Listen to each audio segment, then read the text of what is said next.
महाजनपद काल चैप्टर 6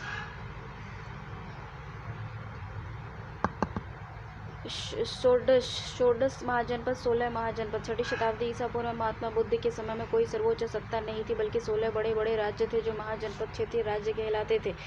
इनमें से अधिकतर राज्य विंध्याचल के उत्तर में स्थित थे। अशमक एकमात्र ऐसा राज्य था जो विंध्याचल के दक्षिण में स्थित था। महाजनपद का विस्तार पश्चिम में पश्चिमोत्तर सीमावर्ती क्षेत्र से लेकर पूर्व में बिहार तक और उत्तर में हिंदू कुश से लेकर दक्षिण में गोदावरी नदी तक फैला था। ठीक है। बौद्ध ग्रंथ अंगुत्तर निकाय व महावास्तु, जैन ग्रंथ भागवती सूत्र में 16 महाजनपदों का उल्लेख मिलता है, लेकिन इन ग्रंथों की सूचियों में परस्पर भिन्नता मिलती है। कारण यह कि बौद्धों और जैनों ने अपने अपने महत्व के क्षेत्रों को सूचित में शामिल किया। तो महाजनपद काल में देखो, अंग था भागलपुर मुंगेर जिला बिहार, चंपा नगरी चंपा, आधुनिक चंपानगर गांव भागलपुर के निकट, आधुनिक चंपापुर गांव भागलपुर के निकट। मगध जो था ये पटना गया नालंदा जिला बिहार का है। ये ग्रीवरज, राजगृह, बिंबसार, पाटलिपुत्रा, उदयन, वैशाली का शिशुनाग और पाटलिपुत्रा कलाशोक। बज्जी मुजफ्फरपुर वैशाली जिला बिहार। मिथिला हो गया इसका और वैशाली। महाजनपद का चौथा राज्य जो था वो काशी था। काशी बनारस जिला उत्तर प्रदेश और इसकी राजधानी वाराणसी थी। वत्स हो गया इलाहाबाद और मिर्जापुर जिला उत्तर प्रदेश। कौशाम्बी आधुनिक कोसम गांव। कौशल हो गया अवध क्षेत्र अर्थात फैजाबाद, गोंडा, बहराइच आदि जिला पूर्वी उत्तर प्रदेश। उत्तरी कौशल प्रारंभ में श्रावस्ती, आधुनिक सहेट महेट, बाद में साकेत, अयोध्या, दक्षिण कौशल कुशावती। मलल देवरिया हो गया बस्ती, गोरखपुर, सिद्धार्थनगर व कुशीनगर जिला उत्तर प्रदेश। कुशीनारा व पावा। कुरु दक्षिण पूर्व हरियाणा व उत्तर प्रदेश का। मेरठ जिला हो गया आसंदीवत, हस्तिनापुर, इंद्रप्रस्थ, आधुनिक रामनगर, बरेली जिला। पांचाल हो गया पांचाल रोहेलखंड क्षेत्र पश्चिमी उत्तर प्रदेश। उत्तरी पांचाल अहित क्षेत्र हो गया। दक्षिणी पांचाल कामपिल हो गया, आधुनिक कामपिल फर्रुखाबाद जिला हो गया। सूरसेन ब्रज मंडल क्षेत्र उत्तर प्रदेश हो गया। मथुरा मत्स्य जयपुर, अलवर और भरतपुर राजस्थान। विराटनगर व वैराट। अवंती माला क्षेत्र उत्तरी अवंती उज्जैनी, दक्षिणी अवंती महिष्मती, आधुनिक महेश्वर। चेंदी बुंदेलखंड शक्तिमती, सोथीवती और अशमक नर्मदा और गोदावरी नदी के बीच का क्षेत्र है। पोतन पोतरी आधुनिक बोधान हो गया। गंधार पश्चिमी पाकिस्तान के पेशावर और रावलपिंडी जिले पूर्वी अफगानिस्तान हो गया। तक्षशिला रावलपिंडी के निकट पाकिस्तान और पुष्प कलावती हो गया।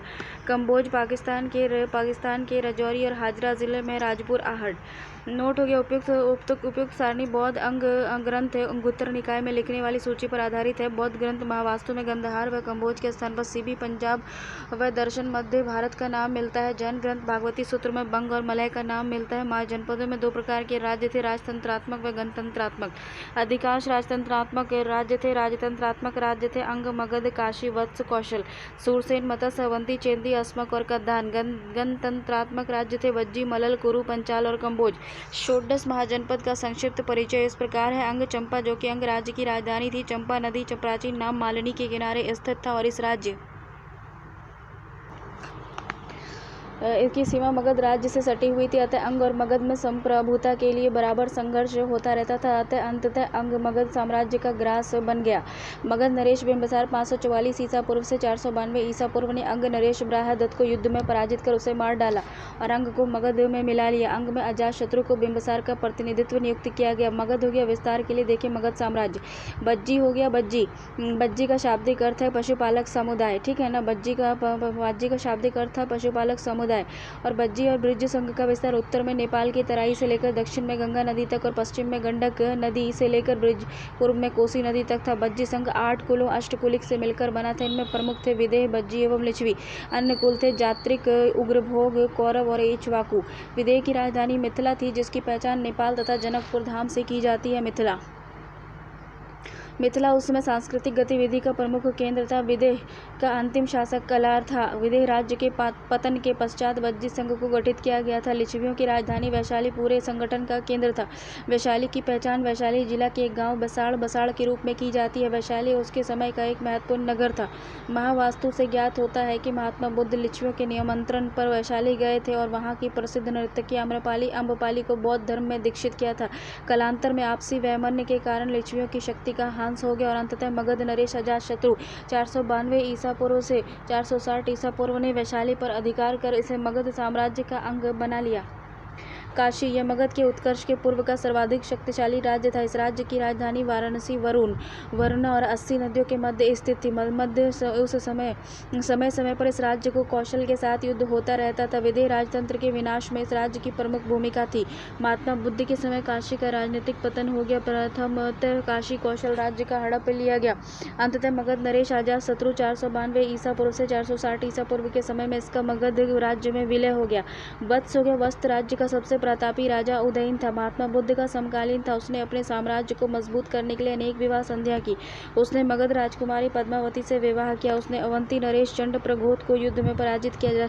पराजय के बाद चंडप्रघोत को अपनी पुत्री वासवदत्ता का विवाह उदयन के साथ करना पड़ा। उदयन वासवदत्ता की कथा को आधार बनाकर भास ने स्वप्न वासवदत्ता नामक नाटक की रचना की। कौशल हो गया। कौशल राज्य का विस्तार उत्तर में नेपाल की तराई से लेकर दक्षिण में सर्पिका सदिया सही नदी तक, पश्चिम में गोमती नदी से लेकर पूर्व में गंडक नदी तक था। इस राज्य को सरयू नदी के दो भागों में बांटती थी, उत्तरी कौशल, दक्षिणी कौशल। उत्तरी कौशल की आरंभिक राजधानी श्रावस्ती राप्ती नदी के तट पर स्थित आधुनिक सहेत महेत थी। बाद में राजधानी श्रावस्ती से हटाकर साकेत या अयोध्या में स्थापित की गई। दक्षिणी कौशल की राजधानी कुशावती, कुशीनगर, गोरखपुर थी। कौशल और काशी जनपद में राजधानी राजनीति प्रतिस्पर्धा थी। इस राजनीतिक संघर्ष में कौशल जनपद सफल रहा और काशी जनपद कौशल जनपद में मिल लिया गया। इससे कौशल की शक्ति में अत्यधिक वृद्धि हुई। बुद्ध के समय में कौशल का राजा प्रसेनजित था। कौशल के अन्य राजाओं के नाम थे हिरण्यनाभ, महाकौशल, शुद्धोधन, विदुदान आदि। अंततः कौशल जनपद को मगध साम्राज्य का शिकार बनना पड़ा। मगध नरेश अजातशत्रु 492 ईसा पूर्व से 460 ईसा पूर्व ने कौशल को मगध में मिला लिया। मलल राज था। देखो, मलल राज्य को दो भाग थे। इन भागों की राजधानियां क्रमशः कुशीनगर कसिया और कुशीनगर जिला उत्तर प्रदेश थी, और एक पावा था। पडरौना कस्बा कुशीनगर जिला उत्तर प्रदेश था। कुशीनारा में महात्मा बुद्ध का निर्वाण हुआ और बज्जी संघ के साथ मल्लों के संबंध भी सौहार्दपूर्ण तो कभी शत्रुतापूर्ण रहे। इन आपसी संघर्षों ने मल्लों की स्थिति को कमजोर बना दिया और इसका लाभ उठाकर मगध ने इसे अपने राज्य में मिला लिया। कुरु, प्रसिद्ध कौरव और पांडव जिन्हें महाभारत का युद्ध लड़ा कुरु वंश के ही थे। महात्मा बुद्ध के समय कुरुओं का राजा कौरव था। कुरु राज्य के अन्य प्रमुख राजाओं के नाम थे इक्ष्वाकु, सुतथास, धनंजय आदि। इस राज्य का घनिष्ठ संबंध पांचालों, यादवों और भोजों के साथ था। ये राज्य अपने आचार विचार और सदाचार के लिए प्रसिद्ध था। पांचाल हो गया। देखो, पांचाल जनपद का विस्तार उत्तर में हिमालय की तराई से लेकर दक्षिण में चंबल नदी तक और पश्चिम में कुरु जनपद से लेकर पूर्व में कौशल जनपद तक था। इस राज्य को गंगा नदी दो भागों में बांटती थी, उत्तरी पांचाल और दक्षिणी पांचाल। उत्तरी पांचाल की राजधानी अहिच्छत्र बहेली उत्तर प्रदेश, दक्षिणी पांचाल की राजधानी काम्पिल फर्रुखाबाद उत्तर प्रदेश थी। महाभारत में इस राज्य का वर्णन मिलता है। द्रौपदी इसी राज्य की कन्या थी और जिस कारण इसे पांचाली कहा जाता था। 5वीं सदी ईसा पूर्व आते आते पांचालों की शक्ति लुप्त प्राय हो गई। सूरसेन हो गया। सूरसेन महाजनपद की राजधानी मथुरा यमुना नदी के तट पर बसा हुआ था। यह अपने समय का प्रमुख व्यापारिक एवं धार्मिक नगर था। यहाँ यादवों का राज्य था। सूरसेन में ये कुल वित्तिहोत्र और सातवां उपकुलों में विभाजित थी। सातवत उपकुल अंधक, वृषणी, महाभोज, देवबुद्ध आदि में विभक्त थी। सूरसेन शासक अवंती पुत्र महात्मा बुद्ध का अनुयायी था। उसने अपने राज्य में बौद्ध धर्म का प्रचार प्रसार करवाया। अवंतीपुर शब्द से ऐसा संकेत मिलता है कि सूरसेन और अवंती जनपद के बीच वैवाहिक संबंध था। मत्स्य हो गया। मत्स्य प्रदेश में आज का जयपुर, अलवार और भरतपुर क्षेत्र शामिल है। मत्स्य क्षेत्र में आज मत्स्य क्षेत्र में जो है ना, आज जयपुर, अलवार और भरतपुर क्षेत्र शामिल है। विराट नामक संस्थापक के नाम पर मत्स्य महाजनपद की राजधानी का नाम विराट नगर जयपुर पड़ा। विराट नगर को वैराट भी कहा जाता था और मत्स्य कभी चेंदी महाजनपद के अधीन था पर बाद में स्वतंत्र हो गया। कुरु और शूरसेन महाजनपद के पतन के दौर में मत्स्य जनपद का क्षेत्र का विस्तार हुआ। फलस्वरूप मत्स्य की राजधानी विराटनगर बड़ी समृद्ध हो गई और साहित्य के स्रोतों में उल्लेखित अपर मत्स्य, वीर मत्स्य और इस महाजनपद की शाखाएं थी। मत्स्य राज्य मगध साम्राज्य में मिला लिया गया। इस राज्य को विंध्याचल पर्वत दो भागों में बांटता था और उत्तरी अवंती, दक्षिणी अवंती। उत्तरी अवंती की राजधानी उज्जैन थी और दक्षिणी अवंती की राजधानी महेश्वरी इंदौर थी।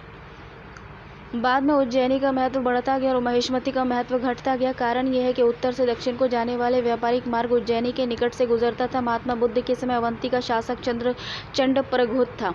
वह एक शक्तिशाली शासक था। उसने वश कौशल मगध के शासकों के साथ युद्ध किया। अंततः मगध नरेश शिशुनाग 412 ईसा पूर्व से 494 ईसा पूर्व के समय इसे मगध में मिला लिया गया। चेंदी हो गया। चेंदी राज्य यमुना नदी के किनारे बसा हुआ था। यहाँ का सबसे अधिक प्रसिद्ध राजा शिशुपाल था, जिसकी चर्चा महाभारत में मिलती है। कालांतर में इस राज्य की एक शाखा कलिंगा उड़ीसा में स्थापित हुई, जिसे खारबेल नाम का एक प्रसिद्ध शासक हुआ। अस्सक हो गया। अशमक 16 महाजनपदों में अस्सक एकमात्र ऐसा महाजनपद था जो उत्तरी भारत में स्थित नहीं था।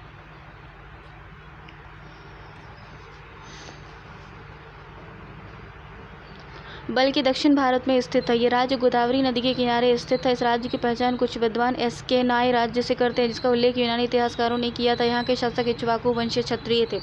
गंधार देखो, ये भारत के पश्चिमोत्तर सीमा क्षेत्र में स्थित है। ये एक शक्तिशाली राज्य था। इसकी राजधानी तक्षशिला रावलपिंडी के निकट पाकिस्तान में थी, जो अपने समय में विद्या और व्यापार का एक प्रमुख केंद्र था, जहाँ उद्दालक और श्वेत केतु और कौटिल्य आदि ने शिक्षा ग्रहण की। यहाँ का प्रसिद्ध शासक पुष्कर सारिन फुकुसती था। पुष्कर सारिन ने अवंती नरेश चंडप्रघोत को युद्ध में पराजित किया। पुष्कर सारिन ने मगध नरेश बिंबिसार के नाम पत्र और अपना राजदूत भेजा। बाद में गंधार पर फारस से ईरान का अधिकार हो गया। डेरियस के बेहिस्तून अभिलेख में गंधार गादर को हखमनी साम्राज्य का हिस्सा बताया गया। कंबोज ये भारत के पश्चिमोत्तर सीमा क्षेत्र में स्थित था। साहित्यिक स्रोतों से कंबोज के दो प्रमुख राजाओं चंद्रवर्मन और सुदक्षिण का उल्लेख मिलता है। बुद्धकालीन गणराज्य। बुद्ध काल में गंगा घाटी में कई गणराज्य थे, जिनके नाम इस प्रकार थे। कपिलवस्तु के शाक्य हिमालय की तराई में स्थित कपिलवस्तु की पहचान आधुनिक पिपरहवा और गनवरिया के रूप में। सिद्धार्थनगर जिला उत्तर प्रदेश। सुसुम सुमारगिरी के मगन चुनार मिर्जापुर जिला उत्तर प्रदेश। अलकप के बुली शाहाबाद आरा मुजफ्फरपुर जिला बिहार। केसपुत के कलाम कुंडवार से लेकर पीलिया तक का क्षेत्र सुल्तानपुर जिला उत्तर प्रदेश। रामग्राम के कोलिये रामगढ़ ताल गोरखपुर जिला उत्तर प्रदेश। कुशीनारा के मलल कसिया कुशीनगर जिला उत्तर प्रदेश। पावा के मलल पंडौरा कुशीनगर जिला उत्तर प्रदेश।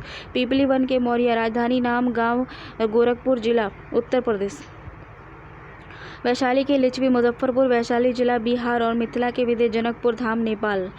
मगध साम्राज्य भारत का प्रथम साम्राज्य था। 6ठी शताब्दी ईसा पूर्व में चार वंश मगध हर्यक कौशल मगध के हर्यक कौशल के इक्ष्वाकु वत्स के पौरव और अवंती के प्रघोत वंश की तूती बोल रही थी। उसमें से मगध राजनीतिक सर्वोच्चता प्राप्त कर प्राचीन भारत का प्रथम साम्राज्य बना था। मगध साम्राज्य का उत्थान और विस्तार मौर्य पूर्व युगीन भारतीय राजनीति की सबसे महत्वपूर्ण घटना थी। साम्राज्यवादी होड़ में मगध ने अपने प्रतिस्पर्धी महाजनपदों को बहुत पीछे छोड़ दिया और स्वयं उत्तरी भारत की सर्वशक्तिशाली राजनीतिक इकाई बन बैठा। मगध के उत्थान का कारण क्या था? देखो कि मगध के उत्थान का कारण इस प्रकार था, जैसे लोहे का अपार भंडार था। मगध के दक्षिणवर्ती क्षेत्रों में लोहे का अपार भंडार था। लोहे के औजार से मगध के लोगों ने जंगलों को साफ किया। इसका अनुकूल असर कृषि के विकास पर पड़ा। इससे मगध की आर्थिक स्थिति मजबूत हुई और उसके राजनीतिक उत्कर्षण में इसने महत्वपूर्ण भूमिका निभाई। लोहे के अस्त्र शस्त्र का भी निर्माण हुआ। उससे वहां के लोगों को अन्य जनपदों को जीतने में आसानी हुई। सामरिक दृष्टि से महत्वपूर्ण स्थलों पर राजधानी का होना। मगध की राजधानी राजगृह और पाटलिपुत्र सामरिक दृष्टि से महत्वपूर्ण स्थल पर थी। राजगृह पहाड़ियों से घिरा हुआ था और पाटलिपुत्र गंगा गंडक सोन के संगम पर थी। राजगृह एक अभेद दुर्ग था और पाटलिपुत्र एक जल दुर्ग की तरह था। इन सब से मगध के शासकों को बाहरी आक्रमण की चिंता से मुक्त रखता था। वे साम्राज्य विस्तार की ओर समुचित ध्यान दे सके। इस प्रकार मगध की राजधानियों का सामरिक दृष्टि से महत्वपूर्ण स्थलों पर होना उसके राजनीतिक उत्कर्ष का एक महत्वपूर्ण कारण था। हाथी के उपयोग की खास सुविधा क्या है? मगध के निकटवर्ती जंगलों में हाथी पाए जाते थे। मगध के शासकों ने अपनी सेना में हाथियों को भी स्थान दिया और पड़ोसी राज्यों के विरुद्ध इस गज सेना का उपयोग किया। अभी तक युद्ध में घोड़ों के विरुद्ध घोड़ों का व्यवहार मुख्य रूप से होता था। मगध के शासकों ने सेना के में हाथियों को स्थान देकर नया प्रयोग किया। हाथियों के प्रयोग की इस खास सुविधा ने मगध के उत्कर्ष में महत्वपूर्ण भूमिका निभाई। व्यापारिक मार्ग से जुड़ा होना। मगध व्यापारिक मार्ग पर स्थित था। यह स्थल मार्ग जल मार्ग से देश के विभिन्न भागों से जुड़ा हुआ था, अतः व्यापार और वाणिज्य पनपा। नगरों का उदय हुआ और इस समृद्धि ने मगध के उत्थान में महत्वपूर्ण भूमिका निभाई। मगध के शासकों का योगदान। मगध के उत्थान में हर्यक वंश से लेकर नंद वंश तक के कई शासक की भी महत्वपूर्ण भूमिका रही। मगध में एक के बाद एक कई ऐसे शक्तिशाली शासक हुए जिन्होंने सैन्य बल, कूटनीतिक, राजनीतिक, विवाह संबंधों के आधार पर मगध की सीमा का विस्तार किया। मगध साम्राज्य की नींव बिंबिसार और अजातशत्रु जैसे महान शासकों ने डाली। बाद में शिशुनाग, महापद्मनन जैसे प्रतापी शासकों ने मगध की सीमा का विस्तार किया। अन्य कारण, जैसे मगध के उत्कर्ष के अन्य कारणों में मगध के शासकों की धार्मिक उदारता, मगध का स्वतंत्र वातावरण, अनार्य तत्वों की बहुलता के कारण आर्यों का प्रभाव कम, कट्टरपंथी ब्राह्मण व्यवस्था का अभाव, समाज आर्थिक संगठन में परिवर्तन आदि को गिना जा सकता था। इन सब कारणों ने भी मगध को एक बड़ा साम्राज्य खड़ा करने में मदद पहुंचाई। समग्रतः हर्यक शिशुनाग नंद वंश के शासकों ने अपने पराक्रम से मगध को उत्तर भारतीय राजनीति का केंद्र बना दिया। इसी नींव पर आगे चलकर चंद्रगुप्त मौर्य ने मौर्य साम्राज्य की विशाल इमारत खड़ी की। मगध के राजवंश बृहद्रथ वंश। महाभारत पुराणों के अनुसार मगध का प्राचीनतम राजवंश बृहद्रथ वंश था। इसकी स्थापना बृहद्रथ ने की थी। बृहद्रथ का पुत्र जरासंध एक पराक्रमी राजा था। उसने अनेक राजाओं को पराजित किया। वह अपने राज्य का विस्तार समस्त उत्तरी भारत में करना चाहता था, लेकिन पांडवों और कृष्ण के विरोध के कारण न कर सका और अंततः मल्ल युद्ध में भीम के हाथों मारा गया। रिपुंजय इस वंश का अंतिम शासक था। उसके मंत्री पुलिक ने इसकी हत्या करवाकर अपने पुत्र को गद्दी पर बिठाया। पुलिक का पुत्र ज्यादा दिन शासन नहीं कर सका और उसकी भी हत्या हो गई। बिंबिसार मगध के सिंहासन पर बैठा और उसी के साथ मगध में एक नए राजवंश का उदय हुआ। हर्यक वंश हो गया। मगध के इतिहास का वास्तविक आरंभ हर्यक वंश के साथ होता है। इससे पूर्व का इतिहास बहुत स्पष्ट नहीं है, या जो है वह भी बहुत प्रामाणिक नहीं जान पड़ता है। बिंबिसार श्रेणिक 544 ईसा पूर्व से 492 ईसा पूर्व। बिंबिसार ने हर्यक वंश की स्थापना की। उसे मगध का वास्तविक संस्थापक माना जाता है। उसके पिता का नाम भट्टिय था, जो एक सामान्य सामंत था। भट्टिय ने अपने पुत्र बिंबिसार को 15 वर्ष की अल्पावस्था में मगध के शासन पर बिठाया। 544 ईसा पूर्व। जैन साहित्य में बिंबिसार को श्रेणिक कहा गया है। संभवतः यह उसका उपनाम था। राज्य विस्तार देखा जाए तो बिंबिसार एक महत्वाकांक्षी और साम्राज्यवादी शासक था। उसने पड़ोसी राज्यों से मैत्री संबंध और वैवाहिक संबंध स्थापित कर पहले अपनी स्थिति मजबूत की तथा फिर प्रदेश विजय द्वारा विस्तार किया। मैत्री संबंध हो गया। बिंबिसार का पहला काम था अवंती और गंधार के शासक से मित्रता करना। उसने अपने प्रयासों से अवंती के राजा प्रघोत और गंधार के राजा पुष्कर सारिन एवं समझौता करवाकर दोनों के साथ मैत्रीपूर्ण संबंध कायम कर लिया। जब राजा प्रघोत पांडु रोग से ग्रस्त था, तब उसने अपने प्रसिद्ध वैद्य जीवक को इलाज करने के लिए भेजा। दूसरी तरफ गंधार नरेश पुष्कर सारिन द्वारा भेजे गए दूत मंडल का स्वागत किया। वैवाहिक संबंध देखो। यूरोप के हैप्स वर्ग एवं बोरबन्स राजाओं की भांति बिंबिसार ने तत्कालीन राजवंशों से वैवाहिक संबंध स्थापित किया। इसकी यह नीति अत्यंत सफल हुई। जिन राज्यों से बिंबिसार ने वैवाहिक संबंध स्थापित किए, वे राज्य मगध के मित्र बन गए। साथ ही मगध को नए क्षेत्र और धन का भी लाभ हुआ। उसकी पहली रानी कौशल नरेश प्रसेनजीत की बहन थी। कौशल देवी थी। महाकौशला अपने साथ दहेज में काशी भी लाई, जिससे वार्षिक 1 लाख मुद्रा का भू राजस्व प्राप्त होता था। उसकी दूसरी रानी छलना बज्जी के लिच्छवी प्रमुख चेटक की बहन थी। तीसरी रानी वात्सी विदेह की राजकुमारी थी। चौथी रानी क्षेमा मद्र शासक उत्तरी पंजाब नरेश की पुत्री थी। क्षेमा बिंबिसार की प्रधान रानी थी। इस प्रकार बिंबिसार ने अपने समय के 4 प्रमुख राजाओं की राजकुमारियों के साथ विवाह कर उन्हें संबंध सूत्र में बांध लिया। अंग विजय। मगध के पूर्व में स्थित अंग राज्य एक शक्तिशाली राज्य था। अतः बिंबिसार ने अंग विजय की योजना बनाई, जिसके लिए सुदृढ़ सेना का संगठन किया। उसने अंग पर आक्रमण किया, वहां के राजा बृहद्रथ को पराजित कर मार डाला। उसका राज्य मगध में मिला लिया और अपने पुत्र अजातशत्रु को नए प्रदेश के उपराजा बना दिया। अंग बहुत समृद्धशाली राज्य था और उसकी राजधानी चंपा नगरी गंगा के तट पर एक प्रसिद्ध बंदरगाह था। वहां से जहाज जलमार्ग से होते हुए दक्षिण भारत की ओर जाते थे तथा वहां से मसाले और माणिक्य लेकर लौटते थे, जिससे मगध धनवान बन गया था। हेमचंद्र H.C. रायचौरी के शब्दों में बिंबिसार की अंग विजय ने मगध के उस विजय तथा विस्तार का दौर प्रारंभ किया, जो अशोक द्वारा कलिंग विजय के बाद तलवार रख देने से समाप्त हुआ। महाबग के अनुसार बिंबिसार के राज्य में 80,000 गांव थे और संपूर्ण राज्य की सीमा 300 योजना अर्थात 700 वर्ग मील तक विस्तृत थी। प्रशासन। केंद्रीय प्रशासन देखो। बिंबिसार ने मगध में पहली बार सुदृढ़ शासन व्यवस्था की नींव रखी। वह अपने अधिकारियों राजभटट पर कड़ा नियंत्रण रखता था। वे उच्च अधिकारी कई वर्गों में बटे थे। सेनाध्यक्ष, सेवार्थक, महामात्र सामान्य प्रशासक का प्रमुख अधिकारी, सेना नायक, महामात्र सेनापति, व्यवहारिक महिपात्र, न्यायिक अधिकारी, उत्पादन महामात्र, उत्पादन व कर वसूली अधिकारी आदि। बिंबिसार को सैनिया कहा जाता था, यानी जिसके पास अपनी सेना हो। वह अस्थायी सेना रखने वाला पहला राजा था। क्षेत्रीय प्रशासन को अगर देखा जाए तो प्रशासनिक सुविधा के लिए राज्य को मंडलों, प्रांतों में तथा मंडलों को ग्रामों में बांटा गया था। मंडलों का प्रधान मांडलिक कहलाता था। ये पद राजकुमारों के लिए आरक्षित था। ग्राम का प्रधान ग्रामिक और भोज कहलाता था। बिंबिसार प्रशासन की सबसे छोटी इकाई ग्राम थी, सीधे संपर्क में रहता था। एक तरफ वह राज्य की दशा जानने के लिए पूरे राज्य का दौरा किया करता था, तो दूसरी तरफ ग्रामीणों, गाँव के मुखियाओं के सीधी राजा से मिलने की छूट दे रखी थी, क्योंकि वह जानना चाहता था कि उसकी प्रजा क्या चाहती है। उसने 80,000 10,000 गांवों के ग्रामीणों की एक विशाल सभा बुलाई। देखो इसकी धार्मिक नीति क्या थी कि बिंबिसार की धार्मिक नीति उदार थी। वह सभी धर्मों का आदर करता था। परिणामतः विभिन्न धर्मावलंबी उसे अपने ही धर्म का समझते थे। बिंबिसार महात्मा बुद्ध का मित्र एवं संरक्षक था। विनय पिटक से ज्ञात होता है कि बुद्ध से मिलने के बाद उसने बौद्ध धर्म ग्रहण कर लिया। सद्भावना के प्रतीक के रूप में उसने प्रसिद्ध बसवाड़ी करंद वेणु वन से संघ को दान में दे दिया। दूसरी तरफ उत्तराध्ययन सूत्र और अन्य जैन ग्रंथों से महावीर का अनुयायी मानते थे। उत्तराध्यायन सूत्र के अनुसार बिंबिसार बहुत ही श्रद्धा और आदर के साथ महावीर स्वामी के पास गया। अपनी रानियों, नौकरियों और संबंधियों के साथ जैन मतावलंबी हो गया। बिंबिसार ब्राह्मण आदि धर्मों के प्रति भी सहिष्णु था। उसने चंपा के प्रसिद्ध ब्राह्मण सोमदंड को वहां की समस्त आमदनी दान में दे दिया। विविध कार्य देखो बिंबिसार ने प्रजा के कल्याण के लिए कई कदम उठाए। यातायात के साधन को सुधारा, मजबूत किया। उसने विशेष ध्यान दिया, सड़कों का निर्माण करवाया, नहरें, जलाशय, कुएं का निर्माण करवाया। बिंबिसार ने कला और विद्या को संरक्षण दिया। जीवक राज्य का प्रमुख वैद्य था। उसने तक्षशिला में शिक्षा प्राप्त की थी। हिंसांग के अनुसार बिंबिसार ने अपनी राजधानी के पास के आग में नष्ट हो जाने पर राजगृह आधुनिक राजगीर नामक नए नगर की स्थापना की और उसे राजधानी बनाया। राजगृह के भवन का निर्माण प्रसिद्ध वास्तुकार महागोविंद द्वारा करवाया गया था। राजगृह के भवन का निर्माण जो है वो प्रसिद्ध वास्तुकार महागोविंद द्वारा करवाया गया था। अंतिम समय हो गया। वेद बौद्ध ग्रंथों के अनुसार बिंबिसार का अंतिम समय अत्यंत दुखद में बीता। उसके लंबे शासनकाल 52 वर्ष में अधीर होकर उसके सर्वाधिक प्रिय परंतु महत्वाकांक्षी पुत्र अजातशत्रु ने कारागार बंदी गृह में डाल दिया। यहाँ भीषण यातनाओं द्वारा मार डाला। जबकि जैन ग्रंथों के अनुसार उसने अपने पुत्र अजातशत्रु के हाथों अधिक प्रताड़ित होने से बचने के लिए बिंबिसार ने जहर पीकर आत्महत्या कर ली। अजातशत्रु कुनिक 492 ईसा पूर्व से 460 ईसा पूर्व। बिंबिसार के पश्चात उसका पुत्र अजातशत्रु मगध नरेश बना 492 ईसा पूर्व। उसे कुनिक अशोक चंड के नाम से भी जाना जाता है। वह बड़ा रोचक है कि औपतीय सूत्र में उसे देव नाम पिए कहा गया है। बौद्ध परंपरा के ग्रंथ अजातशत्रु को प्रीतहंता माना जाता है, जबकि जैन परंपरा के ग्रंथ अजातशत्रु को प्रीतहंता नहीं मानता। ज्यादा प्रचलित मान्यता है कि अजातशत्रु प्रीतहंता था।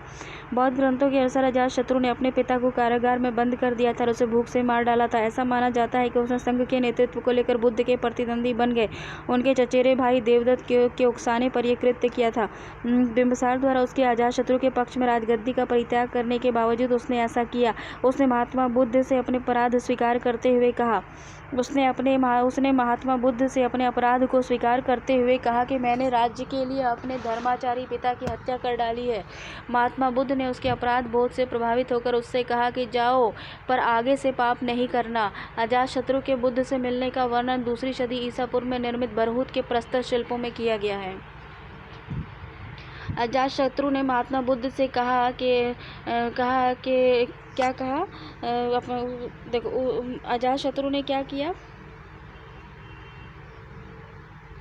उसने महात्मा बुद्ध से अपने अपराध स्वीकार करते हुए कहा कि मैंने राज्य के लिए अपने धर्माचारी पिता की हत्या कर डाली है। महात्मा बुद्ध ने उसके अपराध बोध से प्रभावित होकर उससे कहा कि जाओ पर आगे से पाप नहीं करना। अजातशत्रु के बुद्ध से मिलने का वर्णन 2री सदी ईसा पूर्व में निर्मित बरहूत के प्रस्तर शिल्पों में किया गया है। जैन ग्रंथों के अनुसार अपने पुत्र अजातशत्रु और हाथों और अधिक प्रताड़ित होने से बचने के लिए बिंबिसार ने जहर पीकर आत्महत्या कर ली थी। दूसरे शब्दों में बिंबिसार आत्महंता था। अजातशत्रु अपने पिता के ही समान महत्वाकांक्षी था, इसलिए उसने आरंभ से ही विस्तारवादी नीति अपनाई। हेमचंद्र राय चौधरी के शब्दों में प्रशा के फेडरिक II की तरह अजातशत्रु ने अपने पिता की नीति का ही पालन किया। यद्यपि पिता से उसके संबंध कभी अच्छे नहीं रहे, उसका शासन हर्यक वंश का चरमोत्कर्ष काल था। सैन्य अभियान देखो अजातशत्रु ने सैन्य अभियान प्रारंभ करने के पूर्व अपनी राजधानी राज्य की सुरक्षा का बंदोबस्त किया। इस उद्देश्य से अपनी राजधानी राजगृह की किलेबंदी की। राजगृह में एक नई 4 दीवारी बनवाई। राजगृह से दूर गंगा और सोन के संगम पर पाटलीग्राम में एक दुर्ग का निर्माण करवाया। अपनी आंतरिक स्थिति मजबूत कर अजातशत्रु ने सैन्य अभियान शुरू किया। कौशल से संघर्ष, संधि और विलय। अजातशत्रु को सबसे पहले कौशल के राज्य के साथ संघर्ष करना पड़ा। इस संघर्ष का कारण था काशी के राजसव का रुकना।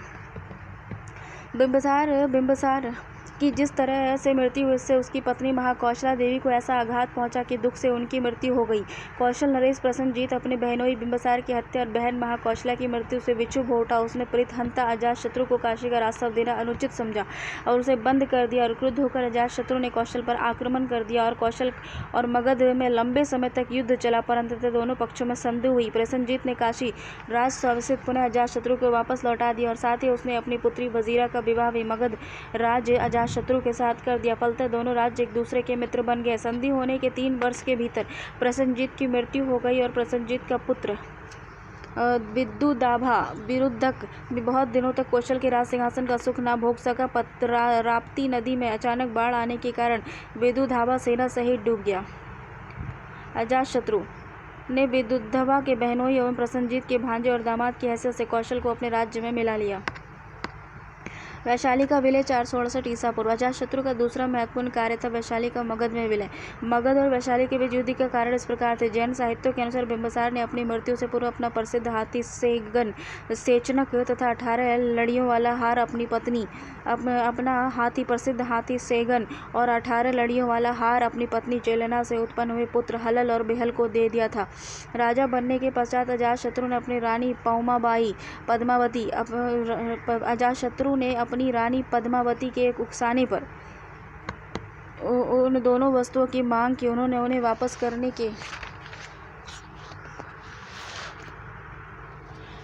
करने के बदले दोनों भाई अपने नाना चेटक के पास वैशाली भाग गए। अतः कपितु होकर अजातशत्रु ने चेटक पर आक्रमण किया। बौद्ध ग्रंथ सुमंगल विलासिनी दीर्घ निकाय पर टीका बुद्ध घोष में युद्ध का एक अन्य कारण था। उसके अनुसार गंगा नदी के बंदरगाह के निकट एक पहाड़ी के नीचे हीरों की एक खान थी। उसके संबंध में अजातशत्रु और वैशाली के लिच्छवियों के बीच ये समझौता था कि हीरों को आधा आधा बांट दिया जाए।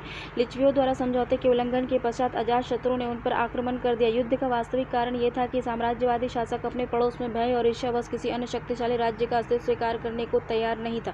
बौद्ध ग्रंथ महापरिनिर्वाण सूत्र से ज्ञात होता है कि जिस समय महात्मा बुद्ध राजगृह में थे उस समय अजातशत्रु वैशाली विजय की तैयारी कर रहा था। अजातशत्रु ने कहा था कि मैं बज्जियों का उन्मूलन कर दूंगा, चाहे वे कितने ही बली और ताकतवर क्यों न हो। मैं इन बज्जियों को उजाड़ दूंगा, मैंने उन्हें नेस्तो नाबूद कर दूंगा।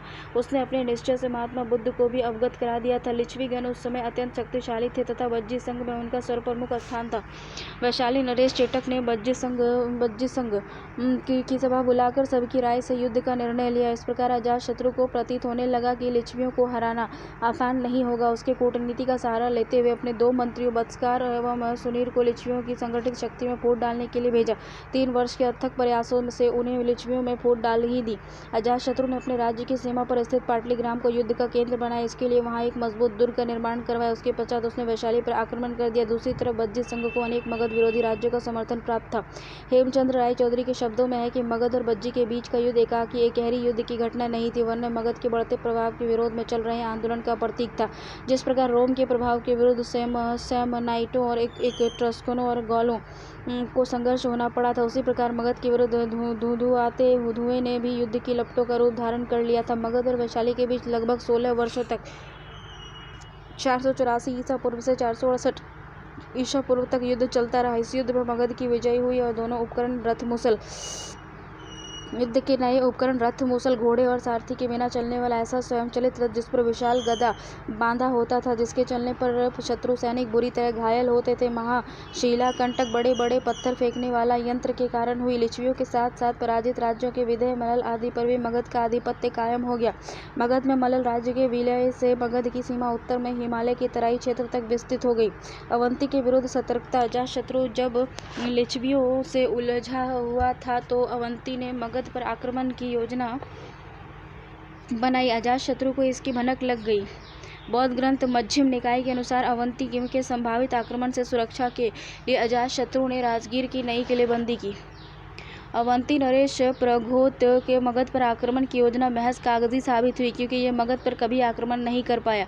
अजातशत्रु ने अपने पराक्रम और कूटनीति से मगध साम्राज्य की सीमा में वृद्धि की तथा उसे मजबूत बनाया। घोष के शब्दों में बिंबिसार कुल में अजातशत्रु का राज्यकाल शक्ति शिखर पर था।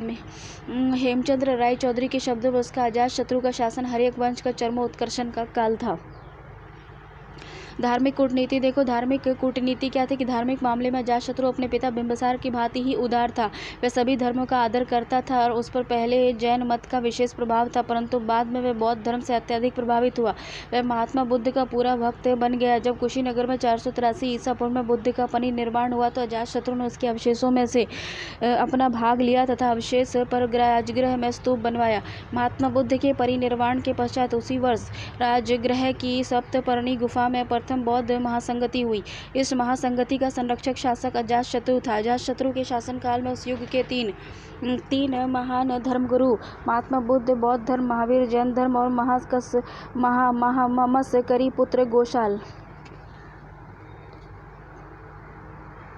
मस्करी पुत्र घोषाल आजीवक धर्म निर्वाण को प्राप्त हुए। अपने जीवन के अंतिम समय में अपने प्रेतघात का प्रायश्चित करने अजातशत्रु को करना पड़ा। वह भी अपने पुत्र उदयन के षड्यंत्र में मारा गया। उदयन उदयभद्र 460 ईसा पूर्व से 440 ईसा पूर्व।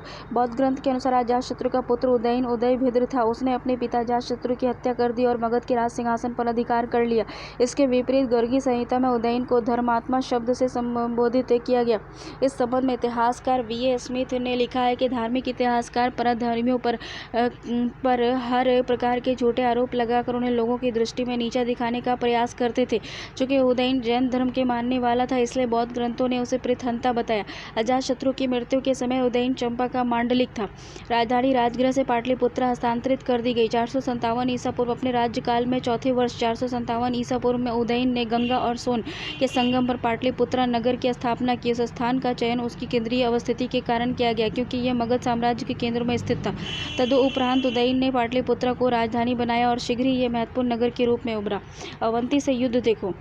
अंग, कौशल और बज्जी से मगध साम्राज्य में विलय के पश्चात केवल अवंती ही मगध के प्रतिद्वंदी के रूप में शेष रह गया। फलतः दोनों राज्यों में प्रतिस्पर्धा और शत्रुता होनी स्वाभाविक थी। मगध और अवंती के बीच युद्ध तो हुआ, किंतु उसकी कोई निर्णायक परिणाम नहीं निकला। उदयन के बाद 440 से 412 ईसा पूर्व। उदयन के बाद क्रमशः अनिरुद्ध, मुंड, नागदशक मगध के शासक बने। ये कमजोर शासक थे, फलतः उसके समय में मगध के विकास की गति अवरुद्ध हो गई। शिशुनाग वंश आ गया 412 से 344 ईसा पूर्व। शिशुनाग था 412 ईसा पूर्व से 394 ईसा पूर्व। हर्यक वंश के अंतिम शासक नागदशक के समय में पारिवारिक कलह बहुत बढ़ गया। षड्यंत्र और हत्याओं की बाढ़ आ गई। राजवंश दुर्बल और शासन प्रबंधन ढीला पड़ गया। प्रजा में असंतोष व्याप्त हो गया। सभी लोग प्रेतघाती वंश से घृणा करने लगे। परिणामतः मगध में राजनीतिक क्रांति हुई और जनता ने नागदशक को पदच्युत कर निर्वासित कर दिया और उसके स्थान पर शिशुनाग नामक एक अत्यंत योग्य व्यक्ति को राजा बनाया। और इस प्रकार मगध में एक नए राजवंश शिशुनाग वंश की स्थापना हुई। राजा बनाए जाने के समय शिशुनाग बनारस काशी का मांडलिक था। राजधानी पाटलिपुत्रा से वैशाली हस्तांतरित हुई। शिशुनाग ने वैशाली को अपनी राजधानी बनाया। ऐसा उसने राज्य के उत्तरी भाग को विशेषकर बज्जियों को पूर्ण रूप से नियंत्रित करने हेतु किया। अवंती का विलय किया। शिशुनाग के शासनकाल की सबसे प्रमुख घटना थी अवंती का मगध साम्राज्य में विलय। उस समय प्रघोत की मृत्यु हो चुकी थी। वहां का शासक अवंती वर्धन था। उसने प्रघोत जैसी वीरता नहीं थी। फलतः शिशुनाग ने उसे युद्ध में परास्त कर अवंती पर अधिकार कर लिया और उसे मगध साम्राज्य का भाग बना लिया। उससे मगध साम्राज्य की पश्चिमी सीमा मालवा तक जा पहुंची। उस वजह से शिशुनाग का वत्स पर सहज ही अधिकार हो गया, क्योंकि वत्स का विलय अवंती नरेश प्रघोत के समय में ही अवंती में हो गया था। और इस प्रकार जब मगध का उत्तरी भारत में कोई भी प्रबल प्रतिद्वंदी नहीं रहा। मगध साम्राज्य में उत्तर भारत के वे सभी प्रमुख राज्य शामिल हो गए जो महात्मा बुद्ध के समय विद्यमान थे। कलाशोक काकवर्ण 394 ईसा पूर्व से 366 ईसा पूर्व। शिशुनाग के बाद उसका पुत्र कलाशोक मगध की राजगद्दी पर बैठा। सिंगली श्रीलंकाई गाथाओं में उसका नाम कलाशोक और पुराणों में उसका नाम काकवर्ण मिलता है। कलाशोक ने मगध की राजधानी वैशाली के स्थान पर फिर से पाटलिपुत्रा को बनाया। कलाशोक के शासनकाल में 383 ईसा पूर्व में वैशाली में द्वितीय बौद्ध महासंगति का आयोजन किया गया। इस महासंगति में बौद्ध धर्म 2 संप्रदायों में स्थाविर और महासंगिक में बट गया। पुरातन पंथी बौद्ध स्थाविर, नूतन पंथी बौद्ध महासंगिक कहलाए। वानभट्ट की रचना हर्षचरित्र के अनुसार कलाशोक की राजधानी के निकट घूमते हुए किसी व्यक्ति ने गले में छुरा भोंक कर हत्या कर दी। हत्यारा महापद्मानंद जो भारत के नंद वंश का संस्थापक बना और उसके द्वारा नियुक्त कोई व्यक्ति था। महानंदी को देखो। महानंदी नंदीवर्धन 366 ईसा पूर्व से 344 ईसा पूर्व। महाबोधि वंश के अनुसार कलाशोक की हत्या के बाद उसके 10 पुत्रों ने संयुक्त रूप से 22 वर्षों तक शासन किया, जिनमें सर्वप्रमुख था महानंदी नंदीवर्धन। महानंदी ने शासनकाल में कोई उल्लेख घटना नहीं घटी। महानंदी शिशुनाग वंश का अंतिम शासक साबित हुआ। महापद्मानंद ने शिशुनाग वंश को उखाड़ फेंका और एक नए राजवंश की स्थापना की जो नंद वंश के नाम से जाना गया। नंद वंश 344 ईसा पूर्व से 323 ईसा पूर्व। नंद वंशी शासक मगध के सबसे शक्तिशाली शासक थे। उन्होंने भारत का प्रथम साम्राज्य निर्माता कहा जाता है। महापद्मानंद हो गया वंश। महापद्मानंद के वंश के बारे में मतभेद है। पुराणों के अनुसार महापद्मानंद शिशुनाग वंश के अंतिम शासक महापद्मानंद उनकी शूद्र दासी का पुत्र था। शूद्राद गर्भोद्भव अर्थात शूद्र के गर्भ से उत्पन्न था। जैन ग्रंथ परिशिष्ट पर्वन के अनुसार महापद्मानंद नापित नाई और वैश्या माता का पुत्र था। नाई और वैश्या माता का पुत्र था महापद्मानंद। यूनानी लेखक कॉर्टियस और डियोडोरस भी महापद्मानंद को नपित पुत्र बताते हैं। बौद्ध ग्रंथ महावंश टीका के अनुसार महापद्मानंद अज्ञात कुल का था, जो डाकुओं के गिरोह का मुखिया था, जिसने मौका पाकर मगध पर जबरदस्ती अधिकार जमा लिया। हालांकि उपयुक्त मतों के अनुकारण नंदों की जाति संदेहजनक हो गई और तथापति पुराण जैन यूनानी लेखक द्वारा उसके नीच कुल के होने पर जितना जोर देते हैं, उससे प्रतीत होता है कि महापद्मानंद शूद्र अथवा निम्न वर्ग से संबंधित था। इस प्रकार महापद्मानंद गैर क्षत्रिय शासक में प्रथम था। उपलब्धि अगर देखा जाए तो पुराणों के अनुसार महापद्मानंद के नाम के मूल भाग महापद्मानंद एक ऐसा संकेत मिलता है कि उसकी सेना संभवतः इतनी विशाल थी कि उसे पद्मा और कमल के रूप में गठित किया जा सकता था। उसे महापद्मापति के नाम से भी जाना जाता था। उसका तात्पर्य है कि पद्म के बराबर संपत्ति का स्वामी। बौद्ध ग्रंथ महाबोधि वंश में महापद्मानंद को उग्रसेन अर्थात भयानक सेना का स्वामी कहा गया है। पुराणों में महापद्मानंद को छत्रांतक अर्थात सभी क्षत्रियों का नाश करने वाला, द्वितीय परशुराम और इकारट अर्थात एकच नरेश कहा गया है। ऐसा लगता है कि उसने समय के सभी क्षत्रिय राजाओं को हराकर एक छत्र शासन की स्थापना की। उसके द्वारा उन्मूलित क्षत्रिय राज्यों में प्रमुख नाम है कौशल, पंचाल, काशी, हैया, कलिंग, अश्मक, कुरु, मिथिला, शूरसेन और बेतिहोत्र। इस प्रकार अपनी विजय के फलस्वरूप महापद्मानंद ने मगध को एक विशाल साम्राज्य में बदल दिया। भारतीय इतिहास में पहली बार एक ऐसे विस्तृत साम्राज्य की स्थापना हुई जिसकी सीमाएं गंगा घाटी के मैदान को भी पार कर गई। विंध्याचल पर्वत के दक्षिण में विजय पताका फहराने वाला वह मगध का पहला शासक था। उसके राज्य की सीमा के अंतर्गत पंजाब के पूर्व का संपूर्ण भारत, मालवा, मध्य प्रदेश, कलिंग, गोदावरी नदी तक का इलाका आ गया। खारवेल के हाथी गुफा अभिलेख में कलिंग विजय की पुष्टि होती है। इस अभिलेख के अनुसार नंद राजा जिनासन की एक प्रतिमा उठा ले गया। उसने कलिंग में एक नहर का निर्माण करवाया। आंध्र प्रदेश के निजामाबाद के निकट स्थित नवनंद देहरा नामक नगर के अस्तित्व में इस बात का संकेत मिलता है कि वह प्रदेश नंदों के आधिपत्य में था। मैसूर से प्राप्त अभिलेख से यह सूचना मिलती है कि कुंतल दक्षिणी महाराष्ट्र और मैसूर के उत्तरी भाग पर नंद वंश के राजा शासन करते थे। इस प्रकार हर्यक वंशी बिंबिसार के समय में मगध का जो विस्तार आरंभ हुआ, वह महापद्मानंद के समय में अपने चरम उत्कर्षण पर पहुंच गया। पिलानी के शब्दों में है कि शक्ति और वैभव के मामले में पूर्वी प्रदेश महत्वपूर्ण भारत में श्रेष्ठ था। उसकी राजधानी पोलीब्रोथा थी। पिलानी जो है ना, एक शब्द कहा था कि शक्ति और वैभव के मामले में पूर्वी प्रदेश महत्वपूर्ण है भारत का। इसकी राजधानी पाटलिपुत्रा थी। निसंदेह महापद्मानंद उत्तर भारत का प्रथम महान ऐतिहासिक सम्राट था। महापद्मानंद के उत्तराधिकारी कौन थे? घनानंद। महापद्मानंद के बाद उसके 8 पुत्र हुए। पांडुक, पंडुपति, भूतपाल और राष्ट्रपाल, गोविशपाल, दाशसिद्धक, कैवर्त और घनानंद ने शासन किया, किंतु उसके शासनकाल के विषय में कोई विशेष जानकारी नहीं मिलती है। सिर्फ घनानंद के विषय में थोड़ी सी जानकारी मिलती है। घनानंद नंद वंश का अंतिम शासक था, जो सिकंदर महान का समकालीन था। इसके शासनकाल में 326 से 325 ईसा पूर्व में पश्चिमोत्तर भारत पर सिकंदर महान ने आक्रमण किया। घनानंद को यूनानी लेखक ने अग्रबीज कहा, जो संस्कृत शब्द अग्रसेन अर्थात उग्रसेन का पुत्र यानी यूनानी रूपांतरण था। यूनानी लेखक के अनुसार घनानंद के पास अतुल्य संपत्ति और असीम सेना थी। कॉर्टियस के शब्दों में उसके पास 20 लाख पैदल और 20,000 अश्वारोही और 2,000 रथ और 3,000 हाथी थे। धनानंद के सेनापति का नाम भट्टचाल और उसके 2 प्रमुख अमात्यों के नाम षटकार और राक्षस थे। बौद्ध, तमिल, संस्कृत ग्रंथों से भी उसकी अतुल्य संपत्ति की जानकारी मिलती है। बौद्ध अनुश्रुति के अनुसार वह घनानंद कहलाता था क्योंकि उसे धन बटोरने का व्यसन था। उसने 80 करोड़ धनराशि गंगा के भीतर एक पर्वत गुफा में छिपा कर रखी थी। एक सुरंग बनाकर उसने वह धन वहां गड़वा दिया। वस्तुओं के अतिरिक्त उसने पशुओं के चमड़े, वृक्षों के गोंद और खानों के पत्थर के ऊपर भी कर लगाकर अधिकाधिक धन संचित किया।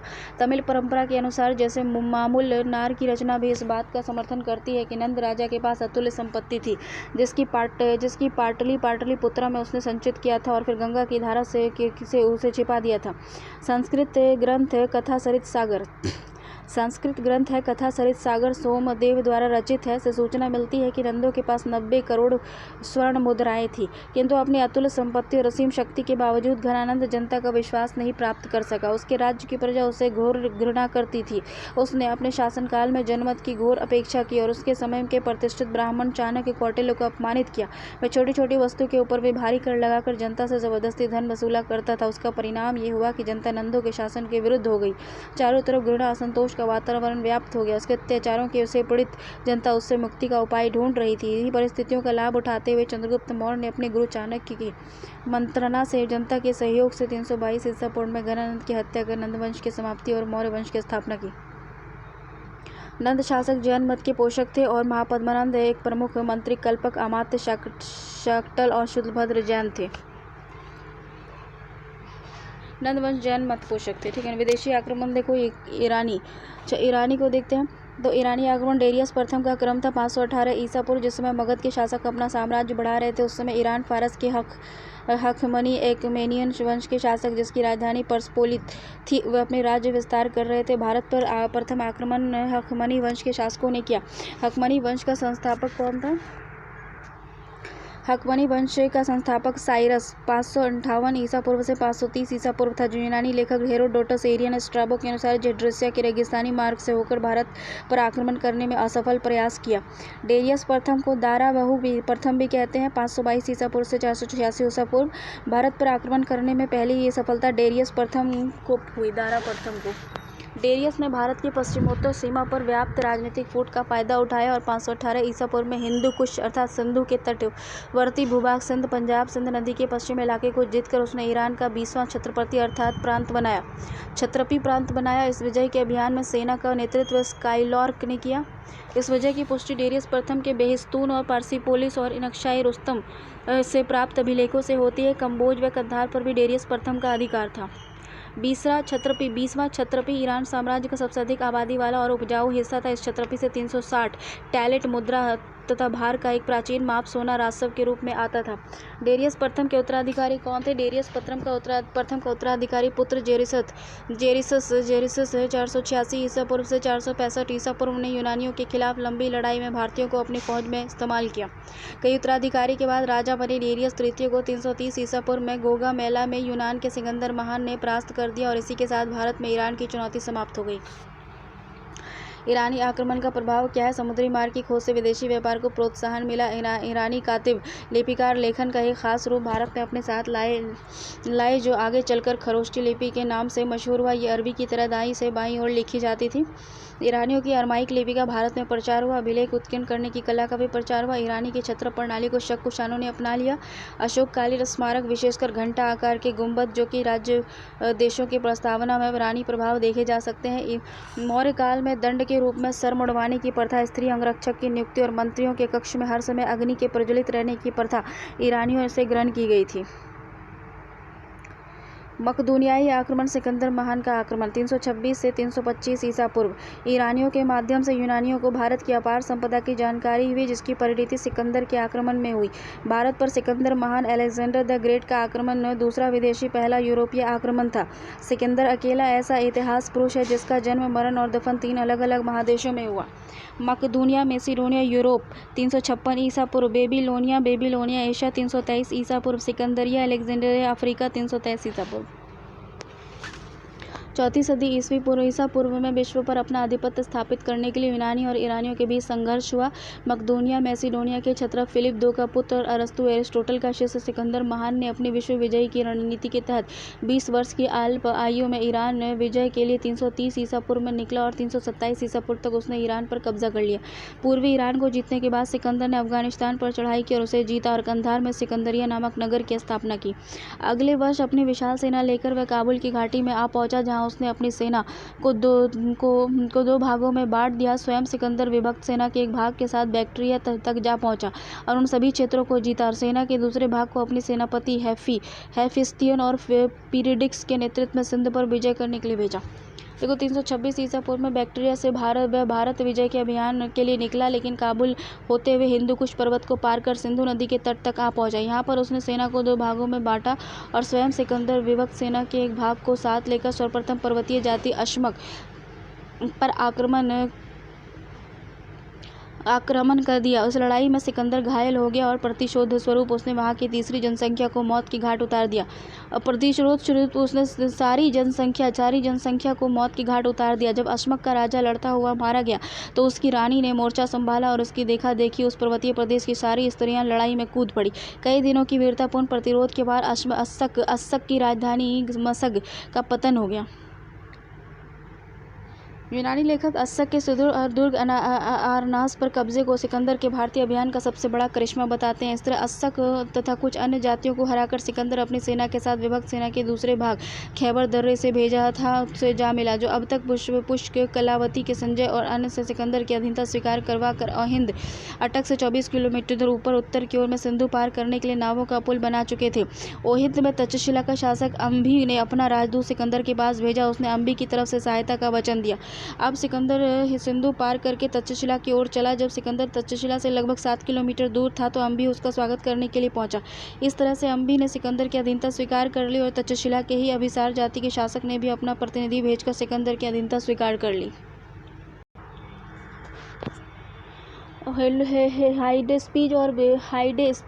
हाइडेस्पेस और वितस्ता झेलम का युद्ध 1326 ईस्वी। झेलम के किनारे पहुंचने पर सिकंदर का पहला और सबसे शक्तिशाली प्रतिरोध पोरस के पुरु ने किया। पोरस शब्द पौरव का यूनानी रूपांतरण है। पोरस का साम्राज्य झेलम चेनाब नदी के बीच स्थित था। जब सिकंदर के दूत ने पोरस को मिलने का निमंत्रण दिया तो पोरस ने गर्व के साथ कहा कि मैं सिकंदर से जरूर मिलूंगा, किंतु अपनी सीमा पर और सेना के साथ। परिणामतः झेलम नदी के आर पार सिकंदर और पोरस की सेनाएं आ जुटी। सिकंदर ने अनुभव किया कि शत्रु के विरोध के कारण झेलम को पार करना संभव नहीं है, इसलिए उसने एक योजना बनाई जिसके तहत यूनानी सेनानियों ने बहुत जोर से आवाज कर पोरस की सेना को यह प्रकट किया कि वे उसके सामने ही झेलम को पार करेंगे, जबकि वे ऐसा करने के उस स्थान से 24 किलोमीटर दूर उत्तर जाकर रात को जब बारिश हो रही थी झेलम नदी को पार कर कारी के मैदान में पोरस की सेना पर अकस्मात आक्रमण कर दिया और इस अकस्मात आक्रमण का पोरस और उसके सैनिक ने वीरता से मुकाबला किया। सिकंदर के घुड़सवार तीरंदाज थे और पोरस का हाथी बिगड़ कर युद्ध क्षेत्र में भाग गया। पोरस का जो हाथी था वो बिगड़ कर युद्ध क्षेत्र से भाग गया और पोरस की हार हुई और उसे शरीर पर 9 घावों के साथ बंदी बनाकर सिकंदर के सामने लाया गया। सिकंदर ने उससे पूछा कि तुम्हारे साथ क्या व्यवहार किया जाए, तो पोरस ने गर्व से उत्तर दिया कि जैसा एक राजा दूसरे राजा के साथ करता है। सिकंदर पोरस की बहादुरी का कायल तो हो ही चला था और उस पर वह जवाब उसे अत्यंत प्रभावित किया। अतएव सिकंदर ने पोरस को उसका प्रदेश मुक्त कुछ और नए प्रदेशों के तहत वापस लौटा दिया। इसके बाद सिकंदर व्यास हाइफेसिस यूनानी स्रोत के अनुसार नदी के पश्चिमी तट तक आ पहुंचा। यहाँ से पूर्व की ओर जाने से सिकंदर के सैनिकों ने इनकार कर दिया। इनकार करने का 2 प्रमुख कारण था कि यूनानी सैनिक 10 सालों से लड़ते लड़ते थक गए थे और उन्हें बीमारियों ने धर लिया था, अतएव वे घर लौटने को आतुर थे। यूनानी सैनिकों के विशेष रूप से खबर थी कि पूर्व में गंगा के किनारे एक भारी शक्ति है। साफ तौर पर यह इशारा मगध राज्य की ओर था। उस समय मगध पर घनानंद का शासन था। सिकंदर आगे बढ़ने के लिए बार बार अपील करता रहा, किंतु यूनानी सैनिक टस से मस नहीं हुए। सिकंदर की अपील के जवाब में यूनानी सैनिक इस बात पर ज्यादा जोर दे रहे थे कि यदि इस अभियान में सिकंदर फिर दुर्घटनाग्रस्त हुआ तो सारी सेना पर क्या बीतेगी। इस प्रकार वह योद्धा जो अपने शत्रुओं से कभी नहीं हारा अपने ही लोगों से हार मानने पर मजबूर हो गया। अतः वापसी के सिवा कोई और चारा नहीं बचा और पूर्वी साम्राज्य को जीतने का उसका सपना अधूरा रह गया। सिकंदर का पूरे भारत पर विजय का सपना ही रह गया और उसे व्यास से ही वापस लौटना पड़ा।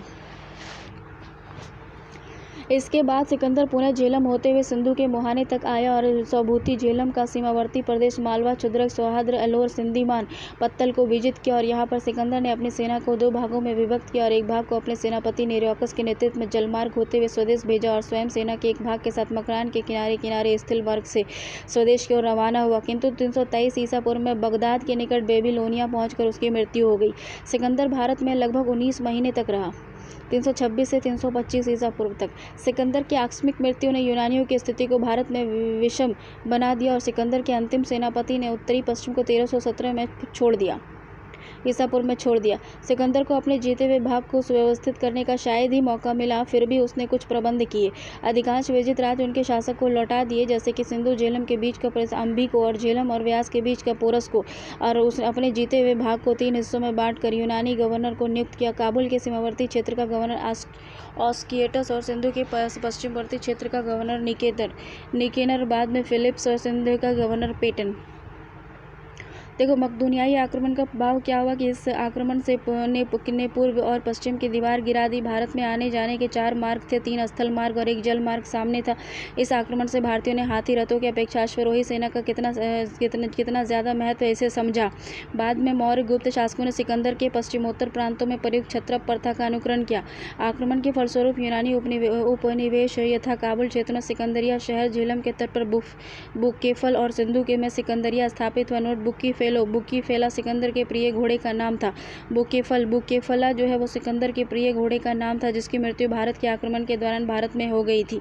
फलतः भारत व यूनानियों के बीच के सांस्कृतिक आदान प्रदान हुए, जिसका प्रभाव परिलक्षित होता है भारतीय वेशभूषा पर और मुद्रा निर्माण पर। यूनानी मुद्रा निर्माण कला पर भारतीय मुद्रा कला पर पड़ा। परिणाम स्वरूप भारतीय भी आकर्षक और लेख युक्त मुद्रा ढालने लगे। भारतीय यूनानी शिल्प के मिश्रण से उपजी गांधार कला शैली पर भारतीयों ने यूनानियों के जन्मपत्री बनाने का ढंग सीखा। कालानास नामक भारतीय दार्शनिक को सिकंदर वापसी में अपने साथ ले गया। सिकंदर के आक्रमण की तिथि 326 से 325 ईसा पूर्व ने इस प्राचीन भारतीय इतिहास के तिथि क्रम के अनेक गुत्थियों को सुलझा दिया। सिकंदर अपने साथ अनेक यूनानी इतिहासकार लेकर आया था। उसने 3 प्रमुख थे, नेरियकस, एनेसिक्रिटस और एरिस्टोबुलस। सिकंदर के इतिहासकारों ने जो विवरण लिख छोड़ा, उससे प्राचीन भारतीय इतिहास के निर्माण में बड़ी सहायता मिली। सही मायने में यहीं से भारतीय इतिहास का ऐतिहासिक काल शुरू होता है।